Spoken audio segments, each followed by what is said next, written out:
पेण नगर परिषदेच्या रणधुमारीत भारतीय जनता पक्षाचे giant killer उमेदवार प्रीतम ललित पाटील यांनी सलग तिसऱ्यांदा विजय मिळवत नगराध्यक्षपदाची हॅट्रिक पूर्ण केली आहे. त्यांनी आम्ही पेणकर आघाडीच्या उमेदवार रिया धारकर यांचा 5,861 मतांच्या मोठ्या फरकाने पराभव केला.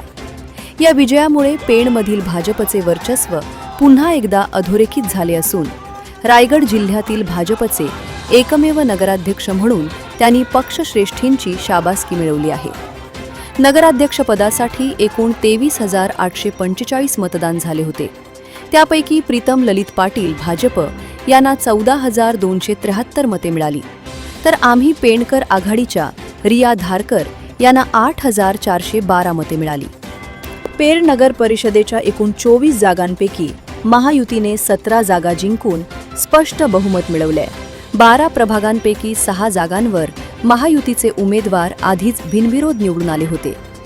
उर्वरित 18 जागांच्या मतमोजणीत भाजपने 9 आणि राष्ट्रवादीने 2 अशा 11 जागा जिंकल्या. निवडणूक अधिकारी तथा तहसीलदार तानाजी शेजार आणि सहाय्यक अधिकारी अभिषेक परारकर यांनी विजयी उमेदवारांना प्रमाणपत्र देऊन सन्मानित केले. निवडणुकीत भाजपने विजय मिळवला असला तरी विरोधकांनी घेतलेली मते पाहता ही लढत भाजपसाठी सोपी नव्हती, असे चित्र समोर आले आहे. निकालानंतर कार्यकर्त्यांनी शहरात गुलालाची उधळण करत आणि फटाक्यांच्या आतषबाजीत भव्य विजय मिरवणूक काढली. जनोदयकरिता विनायक पाटील, पेण.